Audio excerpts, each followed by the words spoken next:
नमस्कार, मैं हेमंत कानाबार और आप देख रहे हैं एक्शन फर्स्ट न्यूज़। आज हमारे साथ यहाँ पे कांग्रेस के प्रवक्ता दीपक बागड़ी जी है और इन्होंने वोट चोरी पे जो बातें रखी है वो आपके साथ साझा करेंगे।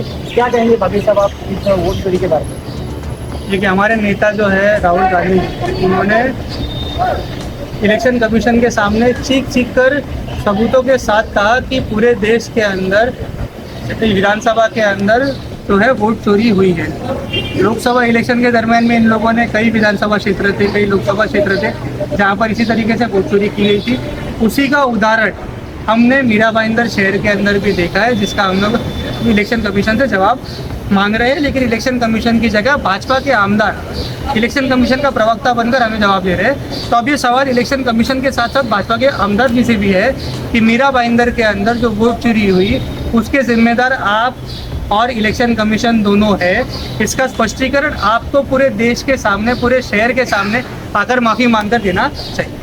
एक छोटा सा मेरा सवाल था, जैसे आपने कहा है कि इन लोगों ने एक ही नाम से बहुत सारे आधार कार्ड बनाए या एक ही आदमी के मल्टीपल वोटिंग कार्ड बनाए। इन शॉर्ट मीन्स वो लोग ने वो मल्टीपल वोटिंग कार्ड बना के कहीं ना कहीं वो लोग ने वोट दिया है। हाँ। इवन ईवीएम मशीन के थ्रू वोट दिया है। बराबर। तो मशीन में तकलीफ नहीं है, तकनीकी तकलीफ है। ये जो चोरी करने वाले लोग बढ़ाते हैं मशीन के ऊपर, ऑटोमेटिक जो वोट बढ़ने का नाम होता है कि अगर बटन ये दबाओ तो वो मतलब उसको हो जाता है, वो सीन नहीं है। ये ऐसे चोरी हो रही है। मैं आपको दोनों का स्पष्टीकरण देता हूँ, ठीक है? टॉपिक को हम डाइवर्ट नहीं करेंगे, मैं एक एक करके आपको दोनों मुद्दों का जवाब देता हूँ। पहला जो सवाल है कि वोटिंग लिस्ट के अंदर जो गड़बड़ी हुई, उसके अंदर ये जो व्यक्ति आप देखेंगे, इनका नाम है रविकांत रामप्रकाश उपाध्याय, ठीक है? ये जो स्थानीय आमदार है नरेंद्र मेहता जी, इनके बड़े करीबी माने जाते हैं, ठीक है? इसका इनका एक दूसरा फोटो मैं आपको दिखाता हूँ। हैप्पी बर्थडे बॉस, यहाँ पर 711 ग्रुप ऑफ होटल्स है, उसके अंदर यहाँ पर संजय सुरवे है, यहाँ पर प्रशांत केडुस्कर है और साथ ही में रविकांत उपाध्याय जी, ठीक है? मतलब ये 711 ग्रुप ऑफ कंपनी जो नरेंद्र मेहता जी के उनसे जुड़े हुए हैं, ये बात स्पष्ट हो गई। अब इस आदमी का नाम मैं आपको पूरे विधानसभा क्षेत्र के अंदर तीन जगह दिखाता हूँ। सबसे पहला मैं आपको दिखाता हूँ रविकांत उपाध्याय, पिताजी का नाम रामप्रकाश उपाध्याय, इनका पहला नाम है यादी नंबर 437 के अंदर, सीरियल नंबर 951, एड्रेस जो है इनका L1 901 क्लस्टर 4 माड़ा बिल्डिंग पूनम क्लस्टर के अंदर, ठीक है? ये हो गया इनका एक। जब हम लोगों ने इनका एड्रेस वेरीफाई करने की कोशिश की तो ये रहा उनके बिल्डिंग का नेम प्लेट का फोटो। अब इस नेम प्लेट के फोटो के अंदर जब आप 901 फ्लैट नंबर देखते हो तो यहाँ पर आपको दिखेगा कि ये उमाशंकर त्रिपाठी के नाम पे रजिस्टर्ड है। तो यहाँ पर रविकांत उपाध्याय जी का कोई लेना देना नहीं है। दूसरा आपको मैं दिखाता हूँ, ये जो है रविकांत उपाध्याय जी, वापस इनका नाम आ रहा है भाईंदर वेस्ट के अंदर, यादी नंबर 164, सीरियल नंबर 854 के अंदर। अब इन्हीं रविकांत उपाध्याय जी का जब हम लोग एड्रेस चेक करने जाते हैं तो ये एड्रेस निकलता है Bhimnath cooperative housing society limited, C wing 303।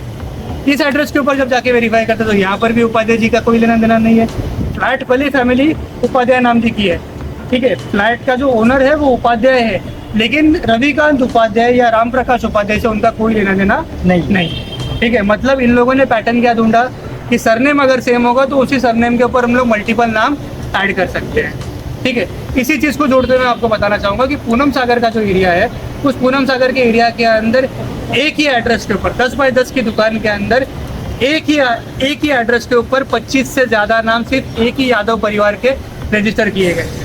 मतलब यहाँ पर उपाध्याय फैमिली का नाम दिखा तो उपाध्याय के नाम जोड़ दिए, वहाँ पर अगर यादव दिखा तो वहाँ पर यादव के नाम जोड़ सारे वोटिंग कार्ड मैंने देखे सर। हाँ। मेरा सवाल जो था आप समझ नहीं पा रहे। मैं आपको उसी का जवाब देता हूँ।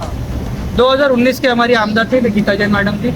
गीता जैन मैडम जी आमदार भी थी और साथ ही में नगर सेवक भी थी भाईंदर वेस्ट के प्रभाग नंबर 6 या 7 में से, मेरे हिसाब से प्रभाग नंबर 6 और 7 में जब इस बार की वोटिंग हुई तो जो वहाँ की स्थानिक नगर सेवक है उनको ऐसी कई बूथ है जिसके अंदर 0 वोटिंग मिली। स्थानिक नगर सेवक जिन्होंने 100-150 लोगों को काम पे रखा था इलेक्शन के दरमियान, क्या उनमें से किसी आदमी ने उनको मतदान नहीं किया? ऐसा हो सकता है क्या? लिटरली प्रैक्टिकली पॉसिबल है क्या? खुद का वोट तो मिलेगा, खुद का वोट तो मिलेगा उनको वो भी नहीं मिला गया। तो आप खुद ही बताइए कि अगर इलेक्शन कमीशन की वोटिंग मशीन, ईवीएम मशीन के अंदर गड़बड़ी नहीं होगी तो ये पॉसिबल हो सकता है क्या? तो आपने जो सवाल पूछा था कि ईवीएम मशीन के अंदर गड़बड़ी हुई या नहीं, तो ये उसका उदाहरण हो गया। मैं आपको बोल रहा था वोटिंग लिस्ट के अंदर भी गड़बड़ी, मैंने उसका उदाहरण आपको दे दिया।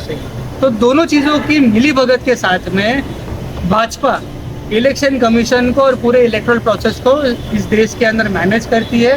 ताकि उनके पास पे सत्ता लगातार बनी रहे। और इलेक्शन कमीशन के अधिकारी या जितने भी सरकारी अधिकारी हैं, वो डरते भी इसी वजह से क्योंकि अगर वो स्थानिक नगर से और स्थानिक आमदार या भाजपा के पदाधिकारियों के हिसाब से अगर नहीं चलते हैं तो उन्हें अपनी नौकरी से हाथ देना पड़ेगा। तो वो अपना घर चलाएंगे या देश सेवा करेंगे। परिवार चलाना भी तो ज़रूरी होता है ना। ये थे बागड़ी साहब जिन्होंने बेबाकी से अपने सारे सवालों के उत्तर दिए हैं, लेकिन कहीं ना कहीं ईवीएम में गड़बड़ी है या नहीं, इसका प्रश्न कहीं ना कहीं रुकता है। क्योंकि अगर यहाँ पे इतने सारे वोटिंग कार्ड बन रहे हैं तो वोटिंग कार्ड बनाए जाएंगे तो ही फ्रॉड मतलब नाम वहाँ पे दिखाए जाए और उसके तरफ से मतलब गलत वोटिंग कर सकते हैं। तो वोट हो रहा है या नहीं हो रहा है ये तो एक जांच का विषय है। इसके ऊपर हम आगे भी आपको जो भी कार्रवाई है बताएंगे। जय हिंद, जय महाराष्ट्र।